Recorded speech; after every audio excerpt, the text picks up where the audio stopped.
Les invisibles. Juin 2020. Ma vie bascule du jour au lendemain dans une maladie neurologique, rare, qui n'a de poétique que le nom.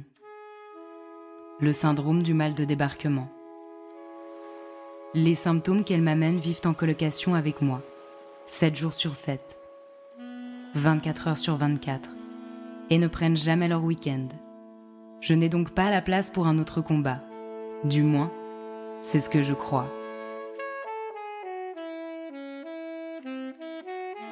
Puis vient ce jour où je témoigne dans une émission télé, dans l'espoir de rendre visible l'invisibilité du syndrome dont je suis atteinte. À peine sortie du plateau, forte de cette expérience et encore dans mes talons rouges, une évidence s'installe. Je n'en resterai pas là. Dans le train du retour, je rejoins à la fois ma maison et mon nouveau combat. Offrir un espace de parole au travers d'un podcast aux personnes qui composent, bien souvent en silence, avec des maladies invisibles et avec les regards de société qui ne croient que ce qu'elles voient. Deux réalités plus souvent subies que choisies. Aujourd'hui, loin de mes talons rouges et au plus proche de l'engagement, l'évidence s'étend. C'est à l'invisible au pluriel que je vous invite. Ceux qui dans la chair, l'esprit et les sociétés se vivent, sans pour autant faire de bruit. Si comme le dit Antoine de Saint-Exupéry, l'essentiel est invisible pour les yeux, ici, on compte bien le faire entendre. Bonne écoute. Quand Abigaël me parle de doute, d'effondrement, de comportement auto-punitif, j'ai du mal à la croire. Tant sa voix douce, calme et posée m'apaise.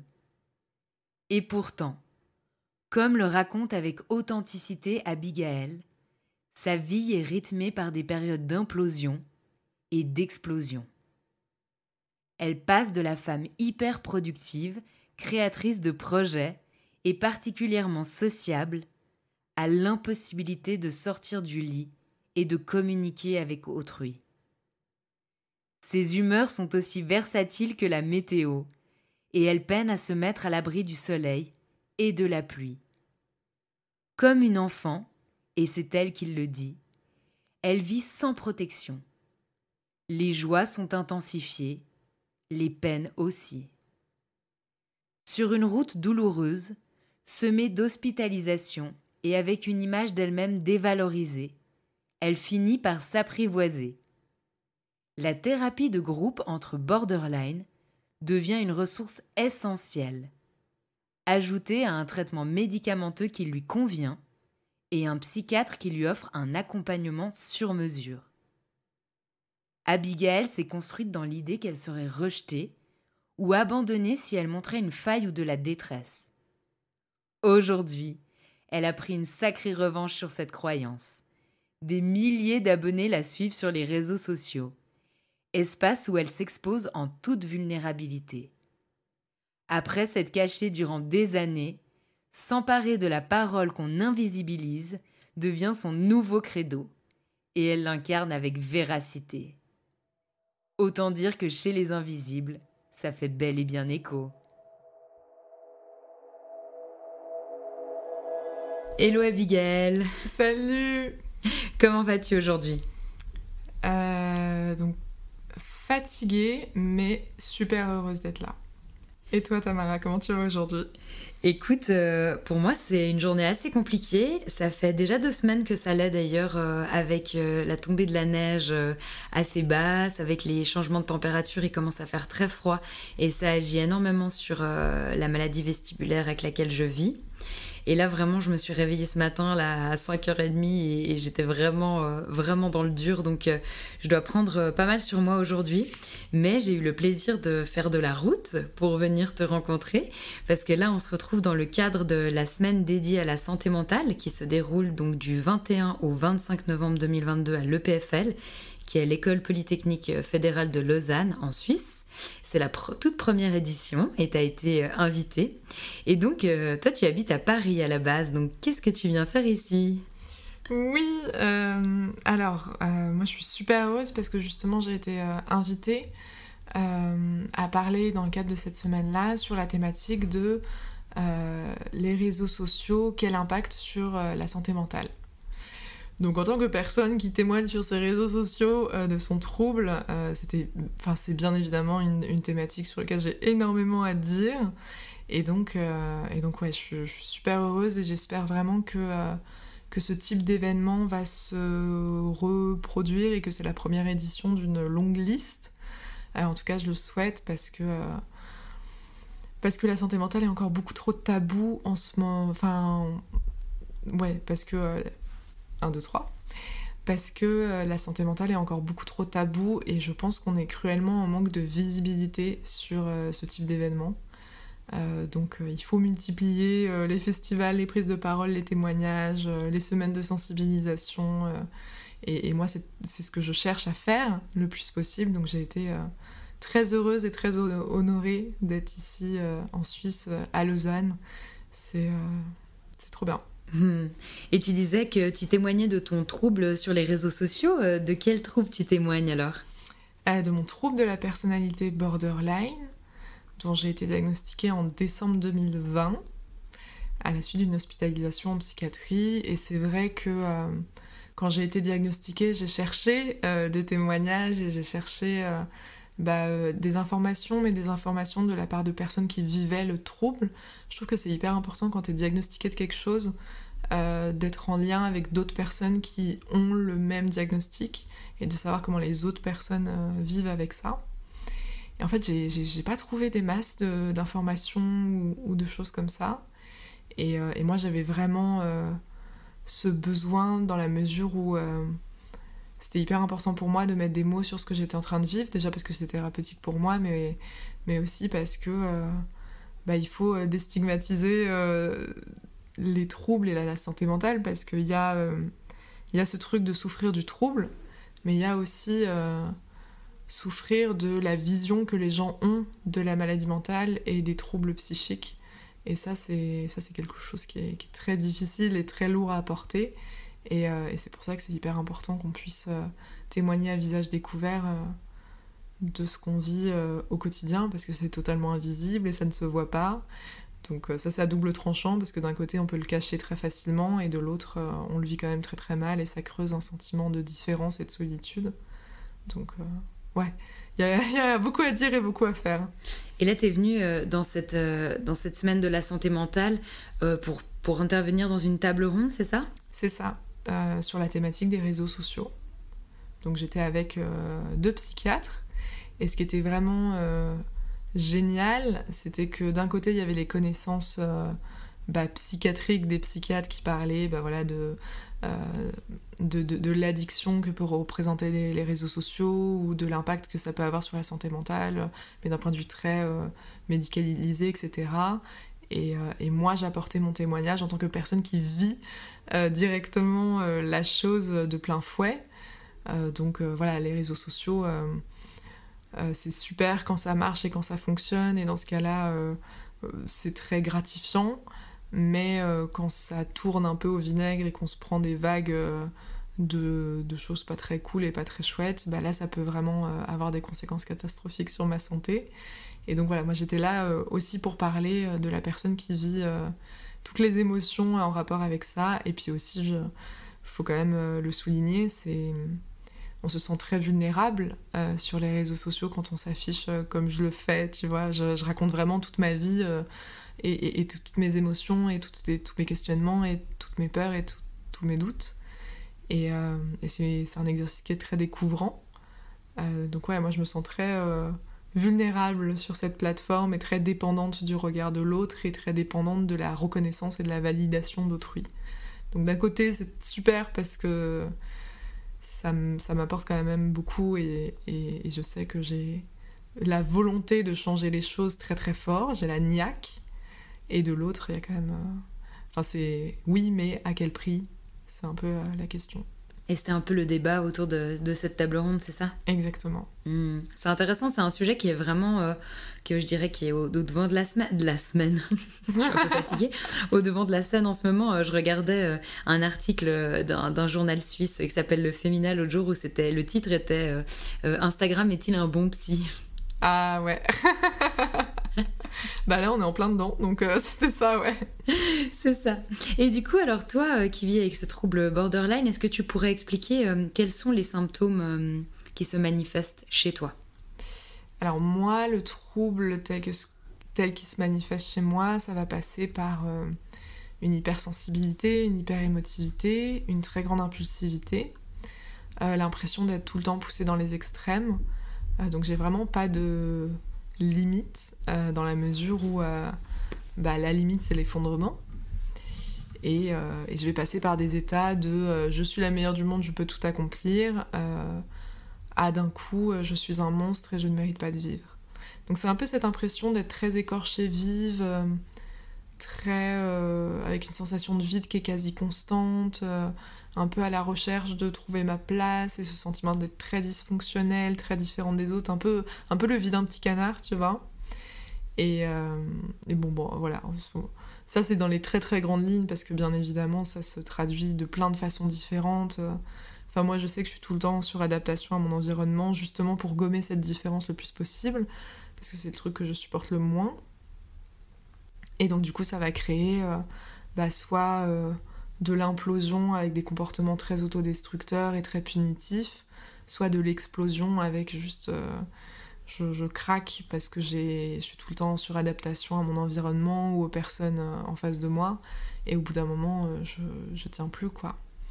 Donc il y a ce truc d'un côté, la nana hyper sociable, hyper joyeuse, à se donner à fond dans des projets, à pas compter ses heures, à être vraiment à mon 200%, versus quand c'est l'effondrement et quand là je suis même plus capable de me lever de mon lit, je suis même plus capable de parler, parce que rien que ça demande déjà un effort qui est trop important pour moi. C'est des phases qui durent un certain temps à chaque fois, ou ça peut être vraiment au fil d'une journée différent? C'est très... moi je vis tout ça en l'espace d'une seule journée. L'exemple que je prends souvent, c'est que j'ai vraiment l'impression d'être restée bloquée à l'âge, tu sais, quand tu regardes un enfant, ou un très très jeune enfant, il va être trop heureux quand il va voir quelque chose qui va... il va sauter au plafond et être trop content, et puis d'un coup, je sais pas, le truc tombe par terre, et puis paf, il va se mettre à pleurer, et c'est la fin du monde. Et moi, j'ai vraiment l'impression d'être restée bloquée à ce stade-là, c'est-à-dire j'ai aucune protection, et quand il se passe un truc joyeux, je suis trop heureuse, et quand il se passe un truc moins joyeux, je suis trop triste et c'est l'effondrement, et oh mon Dieu, c'est horrible et tout. Et je passe comme ça très facilement et très rapidement à tout plein d'états au fil d'une seule journée, et ça tient vraiment à des détails, hein. Ça tient mais à rien du tout, et pourtant moi je m'en fais des montagnes dans ma tête et ça va très vite. Est-ce que du coup on peut dire que être un enfant, borderline, c'est l'état normal d'un enfant? Je sais pas comment les autres pourraient, pourraient l'illustrer, mais en tout cas moi, tel que je le vis, j'ai vraiment l'impression que je suis restée, que j'ai le même fonctionnement que quand j'étais petite, quoi. Ça a pas bougé. Quand tu parles de détails qui peuvent te faire switcher un peu moralement, est-ce que tu serais capable de nous donner des exemples un peu concrets? Ouais, bien sûr. Par exemple, moi je personnalise énormément les choses, donc il suffit que, je sais pas, j'arrive le matin, imaginons dans une entreprise, je suis hyper joyeuse, j'ai la pêche, j'ai la patate et tout, je dis bonjour à une personne, la personne me répond un bonjour, mais pas aussi joyeux que ce que moi je lui ai dit. Et paf, tout de suite, ça va mettre dans un état de j'ai fait quelque chose, c'est ma faute, elle a quelque chose contre moi, et puis du coup, ça va s'envenimer comme ça. Et vu que je garde tout pour moi et que je suis pas du tout dans la communication, enfin maintenant avec la thérapie ça va beaucoup mieux, parce qu'on peut désamorcer grâce à la communication très vite des situations qui peuvent s'envenimer comme ça dans ma tête. Mais voilà, moi je me fais tout plein de films dans ma tête et je personnalise énormément les choses. Donc si la personne n'est pas joyeuse, c'est ma faute. C'est moi qui ai fait quelque chose. Enfin voilà, et ça c'est des prises de tête qui se font très facilement et ouais, et puis bon, c'est pareil, quoi. Je peux être hyper joyeuse parce que j'ai écouté une chanson super Pepsi. Et puis, je me connecte sur mes réseaux sociaux. On revient sur les réseaux sociaux. Je vois une vidéo, je sais pas, sur le réchauffement climatique ou quoi que ce soit. Et puis, paf, c'est l'effondrement. Oh mon Dieu, qu'est-ce que je fais sur Terre, la planète. Enfin, tu vois. Donc, c'est des détails comme ça, mais qui me font vraiment passer de l'extrême joie à l'extrême oh mon Dieu, qu'est-ce que je fais là. Enfin, bref. Est-ce que pour toi, ces symptômes, ils se sont manifestés récemment ? Non, j'ai toujours été comme ça. Ce que je dis souvent, c'est que je suis pas devenue borderline le jour du diagnostic. J'ai toujours été comme ça. J'ai toujours été écorchée vive, à fleur de peau, dysfonctionnelle. Mais c'est juste que moi, j'avais pris le truc un peu comme une fatalité, en mode, bon bah c'est comme ça et c'est comme ça. Et j'étais vraiment à des années-lumière de me dire que c'était une maladie, un trouble psychique. Donc ça a été une claque qui a été très difficile à encaisser. Mais enfin ouais, non, j'ai toujours été comme ça et c'est juste que je savais pas que c'était un trouble. Donc depuis petite, tu as aussi une sorte d'hypersensibilité. Est-ce que tu te sens un peu différente ? On peut dire ça comme ça ? Alors, différente dans le sens péjoratif. Enfin, je pense que le mot juste, c'est dysfonctionnel. C'est-à-dire que toute petite, mais ça c'est aussi dû grâce à cause de ma dyslexie et de ma dysorthographie qui a fait que dès le début, j'arrivais pas à lire, j'arrivais pas à écrire, j'arrivais pas forcément bien à parler. Donc il a fallu faire beaucoup d'orthophonistes. Enfin, vraiment ce truc de, dès le départ, les autres y arrivent, les autres sont conformes, les autres, eux, ils sont bien, ils sont beaux, ils sont tout parfaits. Et moi, je vais galérer, quoi, mais pour tout. Et ça a commencé par l'échec scolaire et ça s'est traduit dans plein de choses différentes après, quoi. Et comment t'as vécu ton adolescence, alors qu'il y a déjà une phase de crise, de difficulté, de complexité, où on a peu d'estime de soi, on se compare beaucoup aux autres. Enfin, ça, c'est un peu, peut-être une définition un peu chargée que j'en ai, mais j'ai travaillé pas mal de temps dans des foyers pour adolescents. Donc voilà, c'est un peu... Et moi-même, j'ai une adolescence plutôt difficile, comme on dit. Donc je me pose la question, est-ce que c'était pas exacerbé quelque part les manifestations symptomatiques de ce trouble ?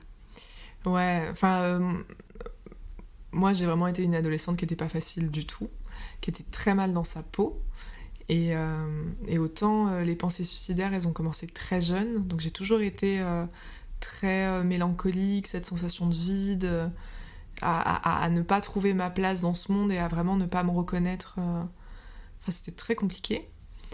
Et c'est vrai que, 12 ans, 14 ans, j'avais déjà des pensées suicidaires, mais j'ai eu des comportements d'automutilation, donc j'ai des cicatrices sur le corps que je garderai pour tout le reste de ma vie. Et ça a commencé très tôt et très jeune, et ça a commencé... je pense que les premières manifestations de troubles psychiques, c'était à ce moment-là, quoi. Et d'ailleurs, je suis partie aller voir des psychiatres, j'avais encore 15-16 ans la première fois que j'ai pris des médocs. Donc, j'étais déjà très dans l'autodestruction, très dans la haine de moi-même. Je me voyais comme un monstre, vraiment très fort. Donc j'étais vraiment une ado hyper mal dans sa peau, qui voulait juste disparaître. Je pense que c'était vraiment ça. Je voulais absolument disparaître et ne plus exister, quoi. Et t'as réussi quand même à créer des liens à ce moment-là ? J'avais des potes, mais c'était compliqué, hein. Et puis même par exemple tu vois, les relations amoureuses sentimentales, j'ai pris énormément de retard parce que souvent c'est à l'adolescence que les gens créent leurs premières expériences amoureuses sentimentales, où il y a une bande de potes, enfin il y a tout ça. Et puis l'adolescence était quand même il y a beaucoup de gens qui disent que c'est leurs meilleures années, voilà. Et moi, j'étais pas du tout dans ce truc-là, quoi. J'avais 10 trains de retard, encore une fois. Et donc, j'ai pris beaucoup de retard socialement parlant, parce que j'étais totalement renfermée sur moi-même. J'avais coupé les ponts. Tu sais, dans ce truc de disparaître. il y avait je veux plus être en contact avec personne, je veux plus parler. À un moment, je me suis ça peut paraître bizarre parce qu'aujourd'hui je suis la nana la plus bavarde du monde, mais à ce moment-là, je me suis vraiment coupée de la parole. Je me suis mis dans le mutisme, donc je parlais plus, je mangeais plus, je m'auto-détruisais. Enfin, c'était c'était dur. T'avais évoqué aussi le fait que t'étais comment on dit, dans de la boulimie, on dit ça comme ça ? Ouais, carrément. Tu n'étais pas dans la boulimie, comment on dit ? J'avais des troubles du comportement alimentaire. C'est ça, des TCA. Exactement, et je me faisais vomir tous les jours. Et je me pesais à chaque fois que je mangeais quelque chose. Et ça a duré... En fait, ce que je regrette, c'est qu'il y a eu plein de choses de cette période-là où je pense que j'étais encore en construction et que je me suis construite sur des trucs durs, quoi. Donc j'ai abîmé mon corps et je garderai des cicatrices toute ma vie. Et c'est pareil, la boulimie, quand tu te fais vomir tous les jours, ça a eu des conséquences sur mon intestin, l'estomac et tout. J'ai eu grave des problèmes de santé à cause de ça. Donc j'ai vraiment l'impression de m'être abîmée, mais sur du très long terme, durant cette phase d'adolescence. Tu évoquais aussi le fait qu'il y a eu un diagnostic en 2020, c'est ça. Comment ça a été accueilli par toi ? Est-ce que ça a été quand même un soulagement ou au contraire ça a été difficile d'accueillir un diagnostic de trouble psy dans un monde où c'est encore extrêmement stigmatisé ? Je pense que l'annonce du diagnostic, il y a eu 2 parties. La première partie, ça m'a fait super peur. J'ai flippé énormément. Parce que déjà que de base je me sens très différente des autres, j'ai pas en plus de ça besoin qu'on me colle une étiquette qui confirme que j'ai un problème, j'ai une maladie, j'ai un trouble psy. Donc ça a été ce truc un peu de oulala, qu'est-ce que ça va être le reste de ma vie ? Qu'est-ce qu'on est en train de m'annoncer ? Est-ce qu'on est en train de me dire... Enfin, moi je me suis dit, mais est-ce que ma place c'est dans un hôpital psychiatrique ?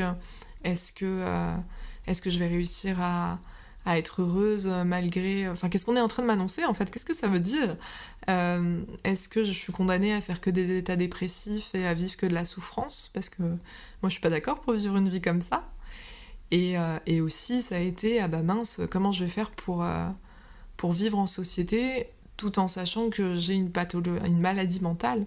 Et en fait, je trouve que le jargon psychiatrique, il fait super peur. Vraiment, le mot... maladie mentale, trouble psychique, handicapé mental, handicapé psychique, enfin, tous ces mots-là, ils sont tellement rattachés à plein de stéréotypes hyper... des clichés hyper négatifs, qu'on n'a pas envie de... Enfin, c'est dur, quoi, vraiment c'est dur. Mais c'est dur pas à cause du truc en lui-même, c'est dur de toute l'image que les gens ont de ça, quoi. Donc il y a eu cette première dimension du diagnostic.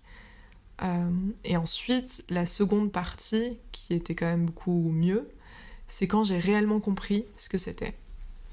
Et quand j'ai réellement compris ce que c'était que le trouble de la personnalité borderline, finalement c'était hyper soulageant parce que c'était toutes les souffrances depuis toujours qui sont identifiées.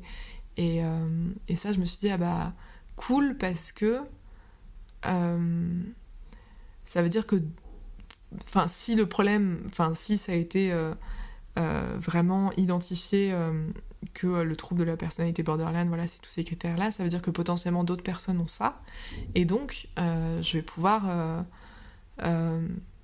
m'occuper à savoir, ok, comment les autres gens borderline ont réussi à avoir une vie épanouissante et heureuse malgré leurs difficultés psychiques.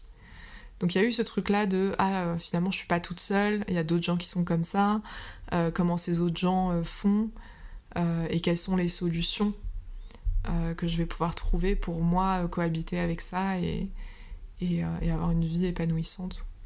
Ouais, quelque part, c'est vraiment cet aspect où à partir du moment où il y a l'identification, il y a aussi une possibilité de recherche de solutions. Exactement. De solutions, c'est peut-être un grand mot, mais d'apaisement, de pouvoir s'accompagner là-dedans aussi, tout simplement. Parce qu'on peut se dire à ce moment-là, il y a des outils qui existent. Alors qu'avant, ça peut être le no man's land, tant que c'est pas identifié, on sait pas. Bah c'est ça, moi j'avais grave pris le truc comme une fatalité, en mode bon bah voilà, la vie c'est un petit peu compliqué, je suis un petit peu... voilà. C'est plus dur pour moi que pour les autres. Exactement. Ouais, t'as grave ce truc de... les autres y arrivent, les autres sont conformes, et moi, malgré tous les efforts du monde et de la terre, bah j'y arrive pas et je rame et c'est dur. Et quand j'étais en thérapie à l'hôpital psychiatrique, vraiment j'avais ce sentiment d'être punie. Tu sais, genre, putain, mais les autres, ils ont pas à aller à l'hôpital tous les jours, les autres, ils ont pas à prendre des médocs, les autres, ils ont pas à faire tout ça, pourquoi moi, je dois le faire, quoi? Donc t'as un peu ce truc de... genre, un peu chiant, là, quand même. Tu parles de l'hôpital psychiatrique, comment t'as atterri la première fois en HP?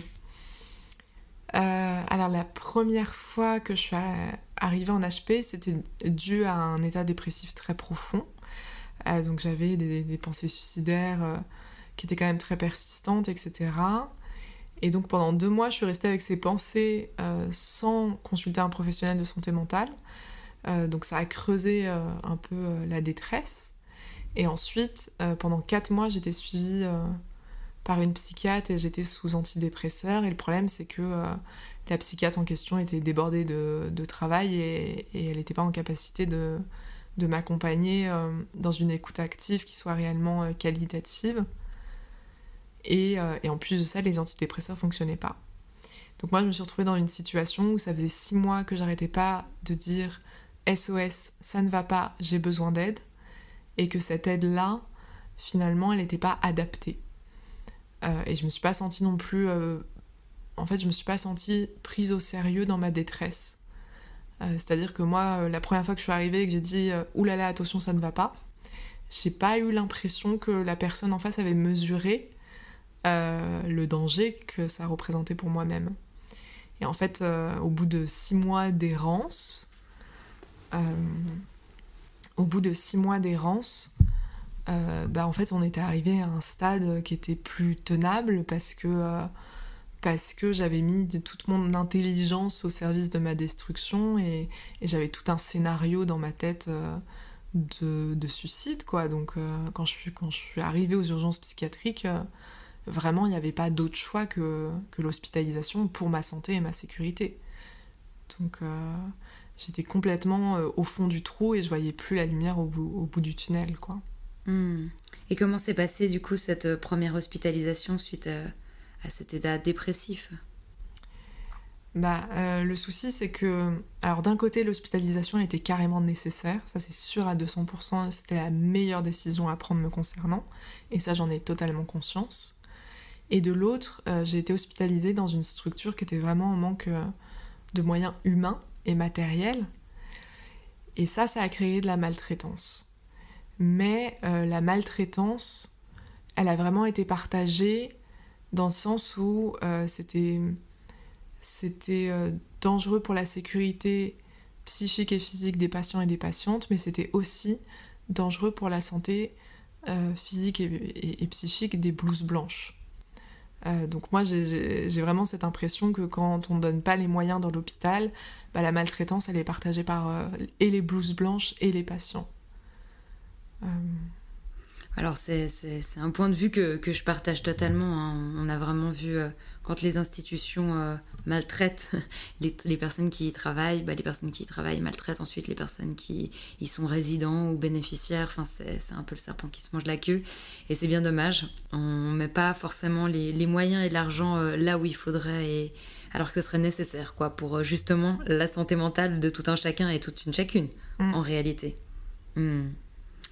Et moi, je me souviens que tu m'as raconté que donc, tu as eu 3 hospitalisations à peu près, c'est ça? Ouais. Et à la 3e, tu as rencontré ce qui était les thérapies de groupe, c'est ça? Ou groupe de parole?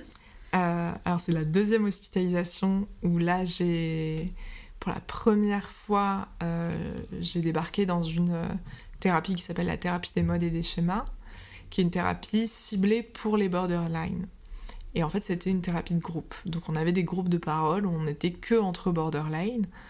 Et là, vraiment, c'est ça... De un, je pense que c'est ça qui m'a le plus aidée dans mon trouble, en dehors du traitement médicamenteux, bien entendu. Mais aussi, j'ai rencontré finalement l'hôpital psychiatrique quand on y met les moyens et qu'on a du personnel soignant qui est... vraiment, j'ai rencontré des blouses blanches qui sont passionnées par leur travail, qui maîtrisent le sujet à la perfection, qui ont beaucoup de bouteilles derrière, des borderline, elles en ont vu. Et puis surtout qui ont fait preuve d'une extrême bienveillance et d'une extrême patience vis-à-vis de moi, parce que j'avais vraiment ce que j'appelle moi le trauma de la blouse blanche, c'est-à-dire je me sentais en danger face à une blouse blanche, et je me sentais en danger dans un hôpital. Donc ça a été très dur, j'ai vraiment été très sur la défensive et dans la méfiance, et ça a vraiment demandé... beaucoup de patience et beaucoup d'indulgence, parce que y a quand même des séances, des thérapies de groupe, des groupes de parole où j'ai vraiment pas été cool et sympa avec les blouses blanches qu'il y avait, et où vraiment j'étais très dure avec elles, mais parce qu'il y avait ce truc où j'ai ressenti le besoin d'aller tester les limites de la blouse blanche que j'avais en face de moi pour savoir si oui ou non je pouvais lui faire confiance. Donc j'ai totalement conscience que c'est une stratégie qui est hyper malsaine de faire ça et que c'est vraiment pas chouette et pas cool. Et en même temps, moi, j'étais dans une posture où j'arrivais plus à distinguer les professionnels à qui je pouvais faire confiance et les professionnels à qui je pouvais peut-être moins faire confiance. Et le seul moyen de distinguer ça, c'était de faire ma patiente hyper difficile et de regarder comment la personne réagit en face. Et c'est pour ça, avec le recul, je me dis, mon Dieu, j'ai vraiment été horrible, mais c'est ça qui m'a permis de renouer le lien et renouer la confiance et de voir qu'elles étaient vraiment hyper bienveillantes et que c'est un peu ce truc de sans rancune, quoi, tu vois. Est-ce que la question des limites est assez inhérente au trouble borderline ? Ouais, carrément. Moi, je sais que j'ai vraiment l'impression d'avoir aucune limite. C'est-à-dire que ma limite, c'est l'effondrement. Donc, je me pousse à bout, que ce soit dans des projets professionnels, dans des relations, parce que je suis très fusionnelle, mais à quel prix ? Enfin, c'est vraiment hyper destructeur. Donc, il y a vraiment ce truc de... je sais pas, moi, j'aurais adoré avoir quelqu'un, ou genre un petit bouton rouge qui... Quand j'ai atteint le truc, qu'il y ait le petit bouton rouge qui fasse attention, faut s'arrêter maintenant. Et comme ça, je fais ah, ok, d'accord, on s'arrête maintenant. Mais ça, j'ai pas. J'ai vraiment pas du tout ce libre arbitre d'être à l'écoute de soi et de dire ok, là c'est bon, je m'arrête là. Enfin, moi, j'ai pas ça. C'est genre, je sais pas, je fais des trucs hyper extrêmes et je me pousse, mais vraiment au plus haut de ce que je peux pousser. Et puis après. Derrière, c'est l'effondrement, et puis voilà, quoi. Et l'effondrement, il ressemble à quoi, du coup, chez toi ? L'effondrement, c'est très simple. C'est quand j'arrive plus à sortir de mon lit, c'est quand j'arrive plus à parler, à communiquer, c'est quand j'arrive plus à interagir avec le monde extérieur, c'est quand j'arrive plus à me laver, à me lever, à manger. C'est genre un arrêt total de tout.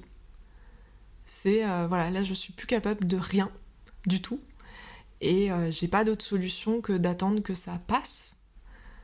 J'ai pas trouvé le remède miracle à ça. C'est juste les batteries sont à sec et il faut qu'il y ait un grand break le temps que ça se recharge, quoi. Est-ce qu'aujourd'hui t'as un traitement qui te convient ? Ouais, carrément. Alors ça, le traitement médicamenteux, ça a été très compliqué parce que j'ai un peu l'impression que dans mon parcours je suis passée par cette phase un peu expérimentale où il a fallu tester tout plein de médicaments pour savoir comment je réagissais, qu'est-ce qui fonctionnait, qu'est-ce qui fonctionnait pas. Donc moi je sais par expérience que les antidépresseurs n'ont jamais fonctionné, mais derrière... Excuse-moi de te couper, mais quand tu dis ne pas fonctionner, c'est-à-dire qu'il y a des effets secondaires ou vraiment aucun effet ? Alors, pour les antidépresseurs... Alors, moi j'ai toujours eu des effets secondaires, en toute sincérité. Mais c'est un peu ce truc où il y a que des effets secondaires et aucun où je ressens aucun bénéfice, voilà. Donc j'ai totalement conscience que les psychiatres à chaque fois ils te disent oui c'est normal pendant les 2 premières semaines, enfin bon je suis pas psychiatre mais voilà il y a un temps d'adaptation. Mais quand vraiment les effets secondaires sont hyper lourds, parce que les médocs en psychiatrie, c'est des choses mais hardcore vraiment quoi. Donc il y a eu plusieurs mois où j'avais, je sais pas, des vomissements tous les jours, des pertes de cheveux, j'ai perdu, mais... j'ai le souvenir d'un médoc où vraiment je perdais des masses de cheveux et on pouvait retrouver des cheveux partout où j'allais. Donc c'était hyper malaisant quand j'étais chez des gens et que je perdais la moitié de mes cheveux chez des gens. Mais bon, enfin voilà, il y a vraiment ce truc qui a été très dur.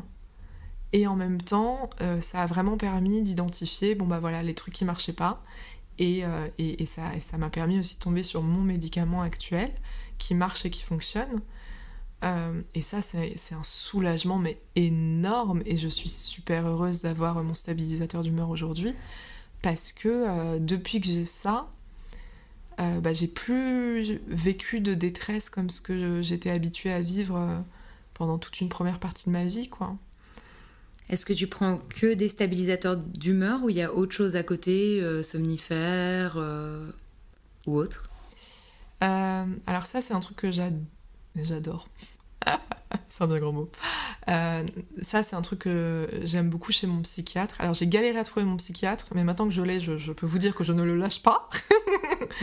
Mais j'ai un super psychiatre qui vraiment s'adapte à mon état. C'est-à-dire que j'ai un traitement de fond, qui est les stabilisateurs d'humeur, mais si jamais à un moment j'ai trop d'anxiété, il va me rajouter un truc pour l'anxiété. Si jamais à un moment il y a, je sais pas, n'importe quoi, il va adapter vraiment le traitement médicamenteux à mon état. Et ça, je trouve ça vraiment génial, dans le sens où j'ai toujours mon stabilisateur d'humeur, mais voilà, je sais que si jamais il y a quoi que ce soit, on peut rajouter quelque chose, ça s'adapte. Et ce truc d'adaptabilité, je trouve que c'est très rare. En tout cas, j'ai pas réussi à le retrouver facilement. Et je me souviens que quelqu'un un jour m'avait demandé à quelle fréquence je voyais mon psychiatre. Et en fait, la réponse, c'est que c'est hyper variable en fonction de mon état. Donc quand je ne vais pas bien, je peux le voir toutes les semaines, ou 2 fois par semaine. Et quand je vais très très bien, on se voit 1 fois par mois, et c'est largement suffisant. Donc c'est vraiment un accompagnement totalement sur mesure en fonction de mon état. Et ça fait que je me sens vraiment en sécurité, dans le sens où je sais que si demain ça va pas, mon psychiatre il sera là. Et je vais vraiment être suivie de près quand j'en ai besoin. Et quand ça va bien, il me laisse en totale liberté. Il dit bon en ce moment ça va très bien, super, allez-y, kiffez votre vie. Et puis on se revoit, ou pas, voilà. C'est hyper rassurant ce genre de suivi psy. Est-ce que du coup ces médicaments ils ont totalement inhibé les symptômes? Non, pas du tout. J'aurai toujours, par exemple, l'hypersensibilité. J'estime que j'aurai toujours des hauts très hauts, j'aurai toujours des bas très bas. Tel que moi je le ressens, c'est que ça a totalement... depuis que je suis sous traitement, j'ai plus du tout vécu des situations de détresse, ou même des pensées suicidaires, ou des trucs comme ça. Tout ça, c'est plus du tout là, et c'est plus du tout présent, et c'est un énorme soulagement, mais énorme. Genre vraiment, je suis super heureuse, parce que jamais dans ma vie j'aurais pensé...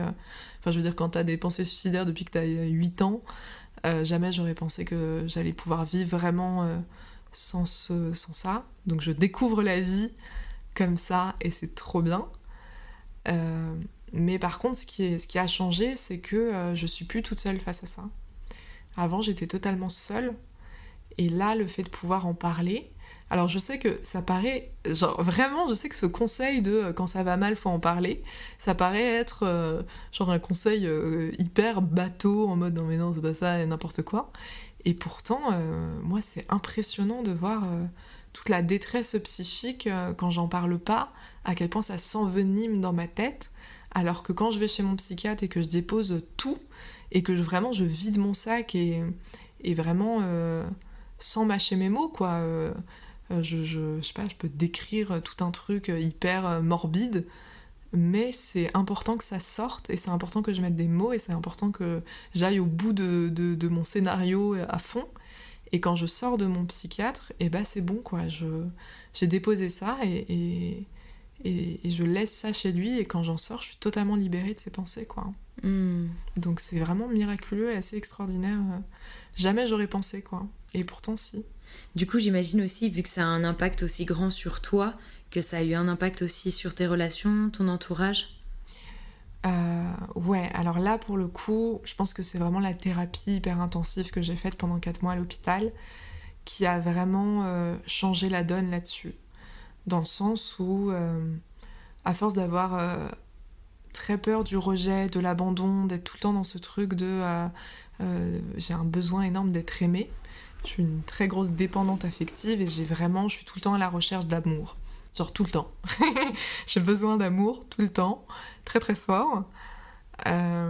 Et ça a été le fait d'être tout le temps en suradaptation à mon environnement et aux personnes qui m'entourent. Ça a vraiment été la thérapie qui m'a appris à communiquer, à identifier mes besoins, à identifier mes émotions et à arrêter de porter un masque social très fort. C'est-à-dire, moi j'étais tout le temps dans oui, tout va bien. Et puis, oh putain, ça aussi. J'ai un schéma de perfection qui est très très fort. Donc il faut tout le temps que je sois parfaite. Il faut tout le temps que je sois au top de ma vie. Enfin, je ne peux pas me permettre de ne pas être parfaite. Et donc ça va créer tout plein de trucs très, pas forcément très sains pour se construire et puis pour être sécure dans ses liens d'attachement. Et ça a vraiment été la thérapie où ça a vraiment été reprogrammation du cerveau. Voilà, tous les apprentissages que j'ai pas faits durant mon enfance, etc. Et là, j'avais des psys qui étaient là pour m'accompagner et puis pour m'expliquer comment communiquer avec les gens, parce que c'est ça que j'arrive pas à faire. Et comment les gens l'ont reçu, tout ça, le diagnostic, le traitement, poser des mots là-dessus? T'as l'impression d'avoir été entendue par ta famille, tes amis, tes relations de couple? Ouais, en fait, je pense que à ce moment-là, parce que ça s'est fait de façon très violente, parce que du jour au lendemain, je suis arrivée à l'hôpital psychiatrique, et en fait, vu que je camouflais mon état dépressif, personne ne l'a vu, parce que j'ai tout camouflé, j'ai tout caché. Et vu que depuis que je suis toute petite, je vis cette mélancolie, et ces pensées sombres et ces pensées noires, du coup, j'ai un peu excellé dans l'art de cacher ma détresse. Et donc, d'un point de vue extérieur, j'étais la nana super solaire, souriante, qui fait des blagues, qui rigole tout le temps. Et donc ça a été très violent parce que du jour au lendemain, je suis arrivée à l'hôpital psychiatrique et j'étais mise un peu à l'isolement et personne n'a compris. Mais en fait, je pense que personne n'a compris, mais qu'ils ont compris que c'était grave. Et donc ils ont tout de suite été là pour moi.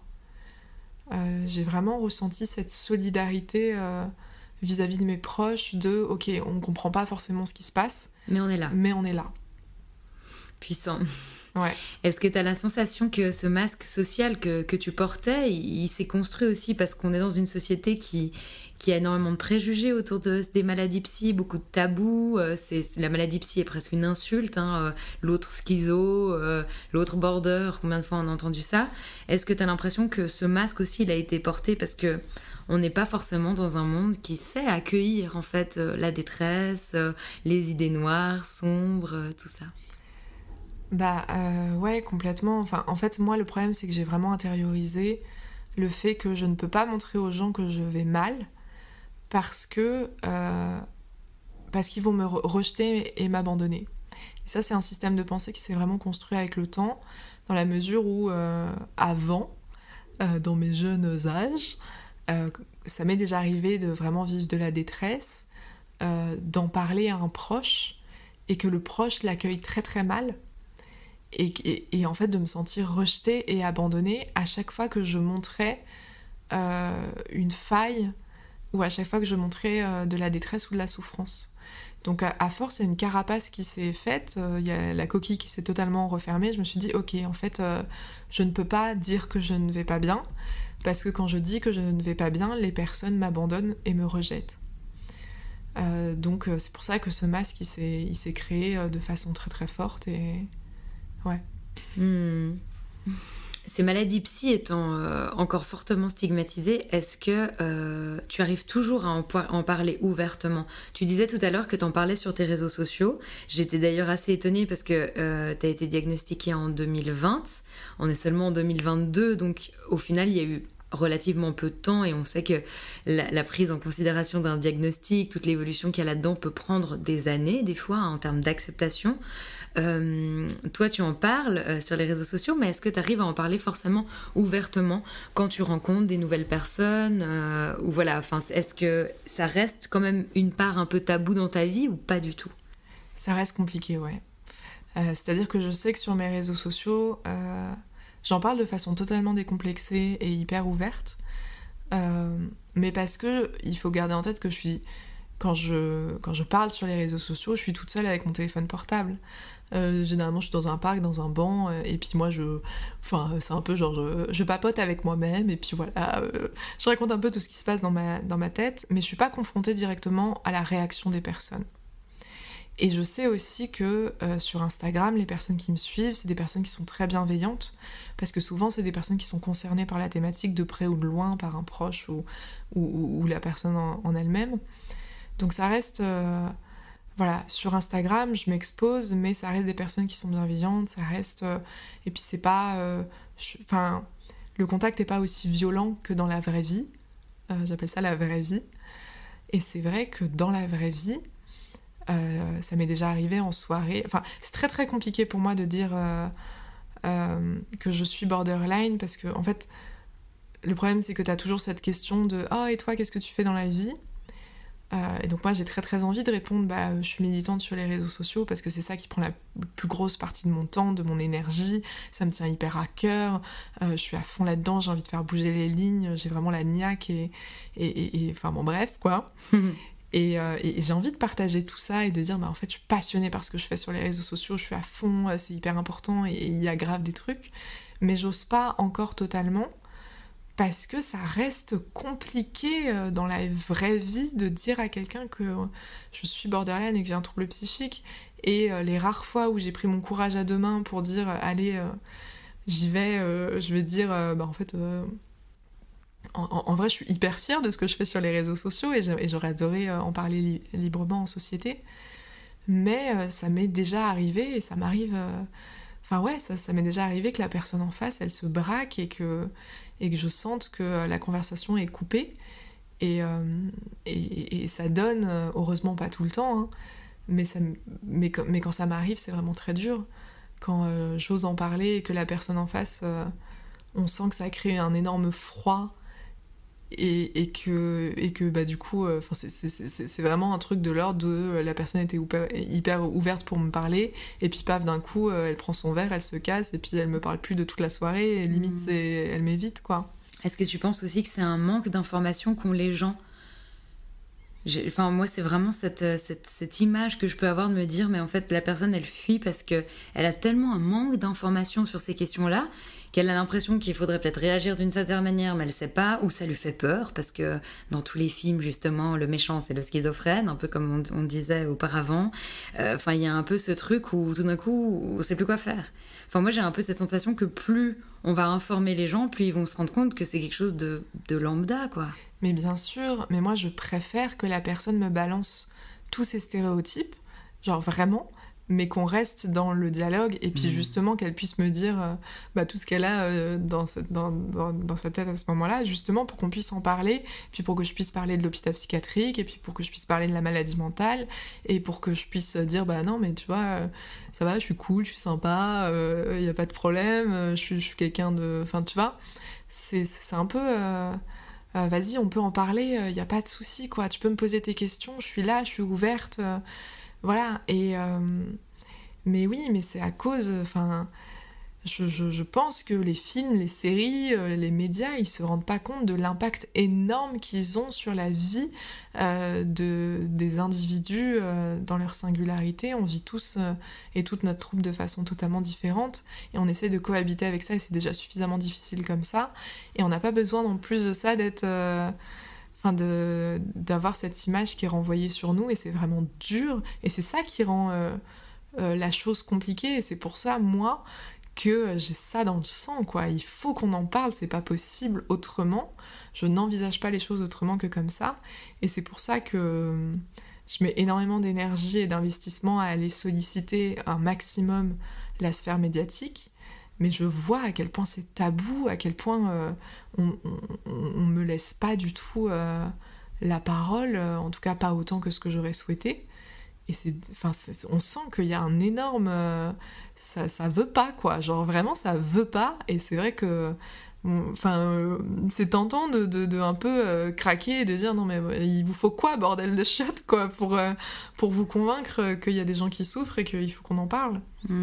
Bon, en tout cas, ici, c'est un plaisir d'avoir cet échange de paroles. Ça me parle beaucoup ce que tu dis, un peu ce côté où presque... Je saurais pas comment dire ça, mais c'est... On a envie de visibiliser et c'est presque on remet pas ça en question, quoi. Enfin, c'est genre c'est comme ça et c'est pas autrement. Mais c'est exactement Moi, ça. il y a un côté comme ça que je ressens très fort. Moi aussi, des fois on me demande mais pourquoi, mais qu'est-ce qui fait que, et je suis là mais en fait ça pourrait pas être autrement. Je sens que mon rôle c'est ça en fait. Mais c'est ça, et d'où je veux dire, tu vois, toi t'as créé ton propre podcast pour... Enfin, je sais pas si c'est ça, mais moi, en tout cas, sur les réseaux sociaux, c'est ça, je vais m'emparer de la parole qu'on ne me laisse pas ailleurs. Et c'est justement parce qu'on ne me laisse pas m'exprimer dans les grands médias qu'on se retrouve à dire, bon, bah, tu sais quoi, vas-y, je vais me créer mon propre podcast, on va discuter des trucs que personne ne veut parler. Et ça devient des grands médias. Exactement. J'adore. Oui. Moi, je voulais te poser la question, du coup, comment on peut faire pour déstigmatiser ces pathologies psychiatriques ? Je me posais la question, est-ce qu'il faut en faire des comparaisons avec les maladies physiques, hein ? Il y a cet exemple d'une personne qui vit avec un diabète, on va jamais remettre en question le fait qu'elle ait besoin d'insuline. Par contre, une personne borderline, on va être là, elle prend un médicament contre les troubles de l'humeur. Enfin, il va y avoir un jugement dès que c'est psy. Alors qu'il n'y a pas de jugement quand c'est physique, ça paraît logique qu'on se soigne. Enfin, je me posais cette question de est-ce qu'il faut rentrer dans ces comparaisons-là ? Parce que j'ai l'impression que ces comparaisons-là sont très imagées, très parlantes et représentatives pour tout un chacun. Et en même temps, des fois, ça m'énerve de rentrer dans des comparaisons. J'ai envie de dire, mais vous pouvez pas comprendre sans qu'on compare. Bah, c'est sûr que l'idéal, ce serait... que, je sais pas, qu'on puisse avoir suffisamment de témoignages, etc., pour que les gens comprennent que c'est pas parce que ça ne se voit pas que ça n'existe pas.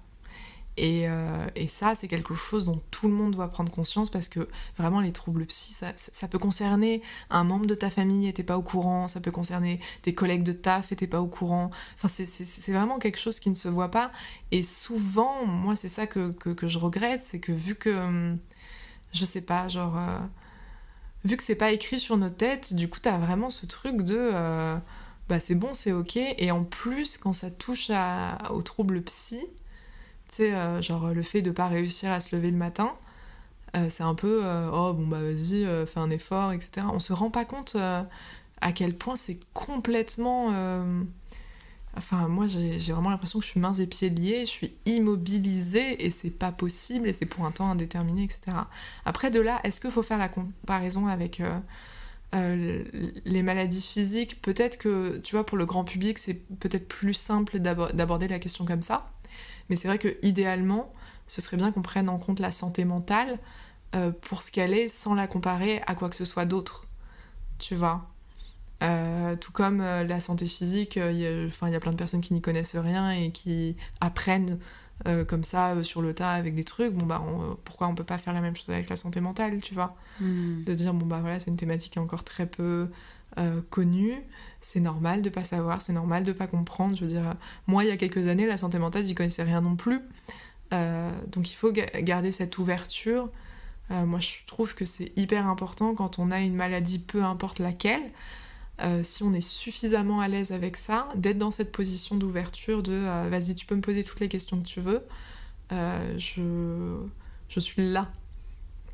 Et c'est ok de pas comprendre, et c'est ok de se sentir un peu bébête, etc. Et ça d'ailleurs, c'est un trait qui est hyper commun.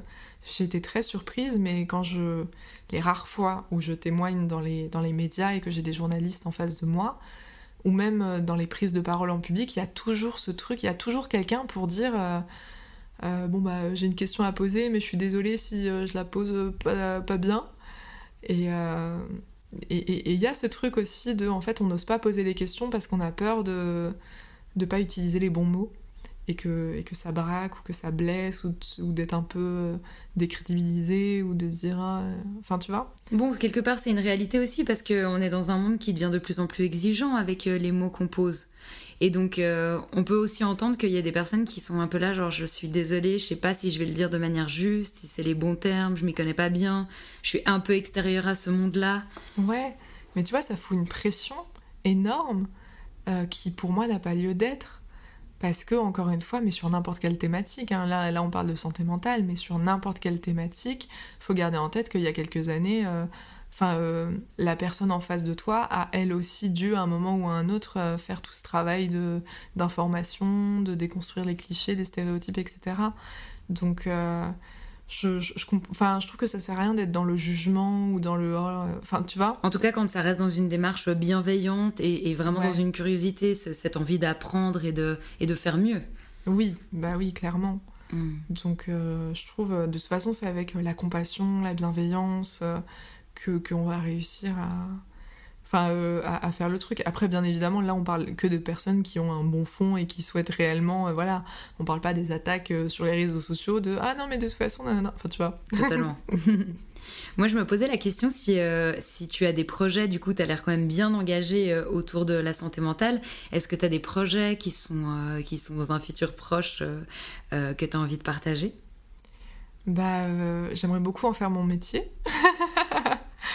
J'aimerais tellement en faire mon métier je sais pas, enfin, j'ai vraiment, vu que c'est la souffrance de toute ma vie, j'ai vraiment envie de m'engager durablement dans la visibilité, la déstigmatisation de la santé mentale, et puis plus globalement, d'être au contact de personnes qui sont comme moi, borderline, et qui ont peut-être eu comme moi les mêmes peurs ou les mêmes doutes. Donc je me cherche encore un projet professionnel qui soit en rapport avec tout ça. En fait, j'aurais kiffé continuer à faire tout ce que je fais, mais que ce soit un métier. Donc je cherche ce métier-là. Si jamais elle est en train de déposer son CV là, donc si quelqu'un l'entend, s'il y a des recruteurs. Ouais, je sais pas, ouais, je cherche un métier qui me permettrait d'aider d'autres personnes avec des troubles psychiques, en même temps de pousser les portes dans les grands médias et d'aller taper du poing sur la table et de dire hey, maintenant on m'écoute, ok. Faut qu'on discute. J'ai envie de continuer à prendre la parole autour de conférences. Ça, c'est l'exercice, je pense, que j'aime le plus, c'est celui-là. C'est de rencontrer les personnes en face à face, au-delà des écrans de téléphone portable. Donc j'ai envie de témoigner, de faire avancer les choses là-dessus, quoi. Peu importe de quelle façon ça se manifeste, du moment qu'on avance et du moment que je sens que je plante des graines et que ça bouge, quoi. Ouais, voilà, je pense que je veux que ça bouge et je veux foutre un gros coup de pied dans la niche, là, et de dire, bon, allez, ça fait des années, là, maintenant, il faut se réveiller, il faut faire quelque chose, quoi. On veut que les graines, elles poussent, quoi. Grave. Moi, j'arrive gentiment sur mes 2 dernières questions. Est-ce que toi, t'avais envie d'aborder encore un sujet qui concerne ce trouble, ton expérience avec ? Là, comme ça, je sais pas trop. Non, je pense que c'était quand même très complet. On a parlé du trouble border, de l'hôpital, de plein de choses. Donc, Alors, je voulais te demander quel message tu souhaites faire passer aux personnes qui vivent avec une maladie psychiatrique. Franchement, quand on vit une pathologie psychiatrique, c'est déjà tellement difficile et on est tellement dans la suradaptation tout le temps, à trouver des solutions, et c'est vraiment très incertain et c'est un parcours qui est semé d'embûches. Mais je pense que c'est hyper important de faire ce parcours. C'est-à-dire de faire les thérapies quand on s'y sent prêt et prête. Moi, c'est l'un des trucs qui m'a énormément aidée. C'était très dur et très compliqué, mais c'était nécessaire pour mon futur et pour l'avenir, et puis pour toutes les relations futures que je vais entreprendre. Donc voilà, c'est un peu ce truc pour les personnes qui vivent un trouble psychique, le chemin est pas facile, le chemin est dur, mais ça vaut le coup de le faire, ça vaut le coup de se battre, ça vaut le coup de rechercher le ou la bonne psy qui va nous accompagner, ça vaut le coup de passer par tester tout plein de médocs pour trouver le médoc qui nous convient, ça vaut le coup de faire ce travail de thérapie, de réapprentissage de toutes les lacunes qu'on a pour la suite et pour le futur en fait.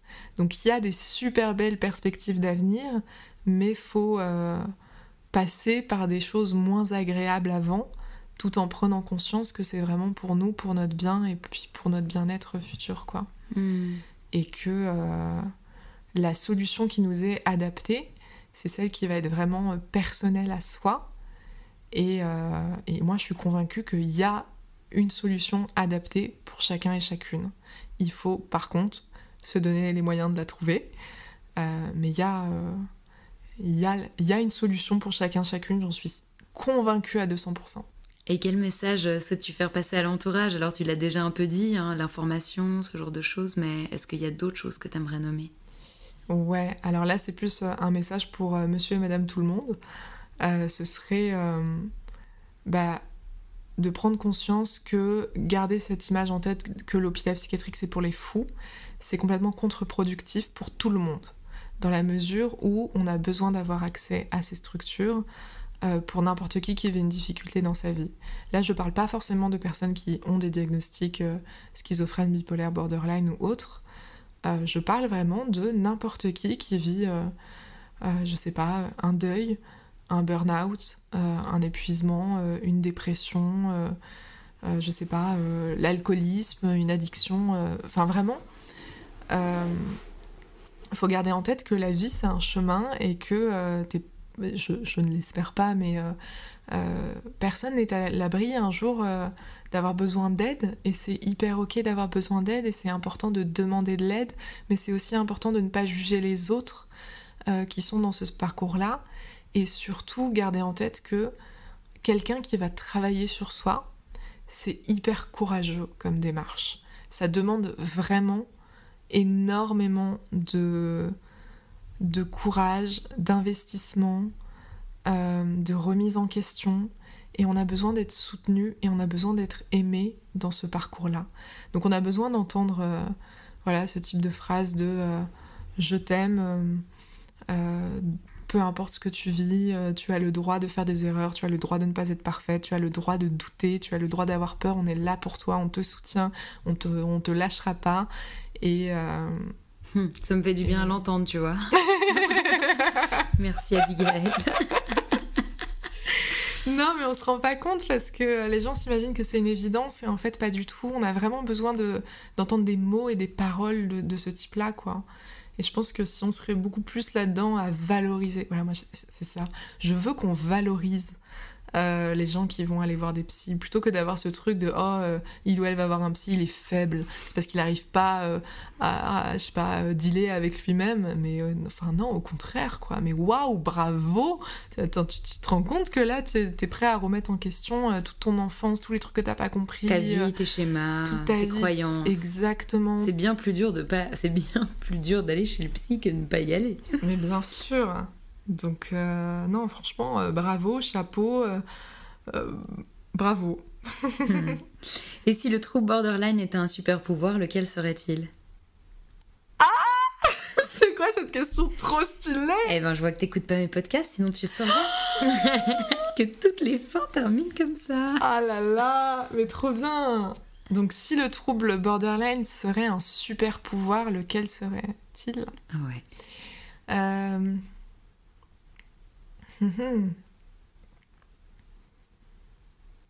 2 petites minutes de réflexion. C'est pas tous les jours que je réponds à cette question, donc il faut du temps. Je pense que si le trouble borderline serait un super pouvoir, ce serait le super pouvoir d'être une personne totalement entière, peu importe la situation et peu importe...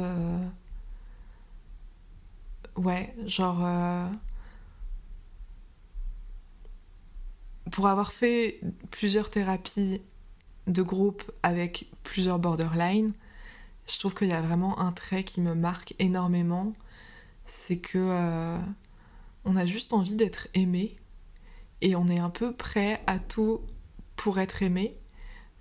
Donc soit de temps en temps ça donne des trucs qui sont pas forcément compris.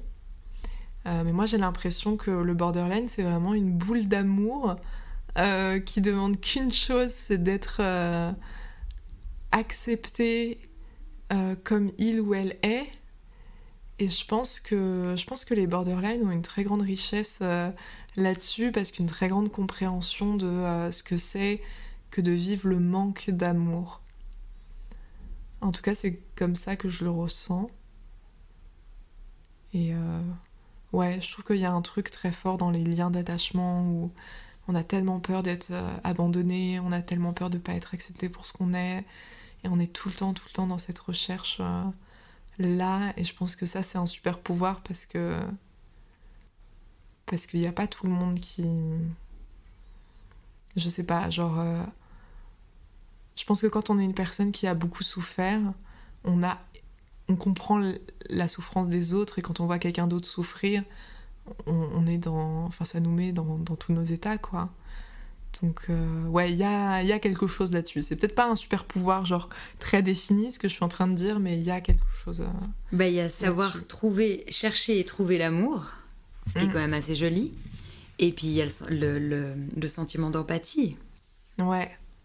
Et ce truc de, par moment, bon, je sais que ne pas avoir de limites, c'est pas forcément très bénéfique tout le temps, mais ouais, c'est incalculable, en fait. On est prêt à tout pour être aimé, on est prêt à tout pour les relations, pour tout ça. On est tout le temps, on a une image de nous-mêmes qui est très compliquée avec nous-mêmes.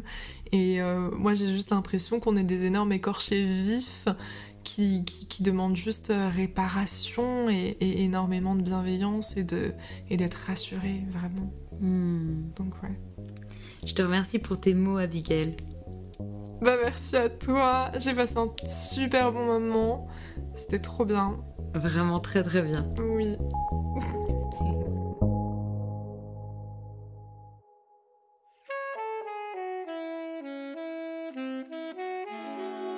Merci de soutenir ce podcast en vous abonnant pour ne manquer aucun épisode et en lui donnant 5 étoiles sur vos plateformes d'écoute préférées.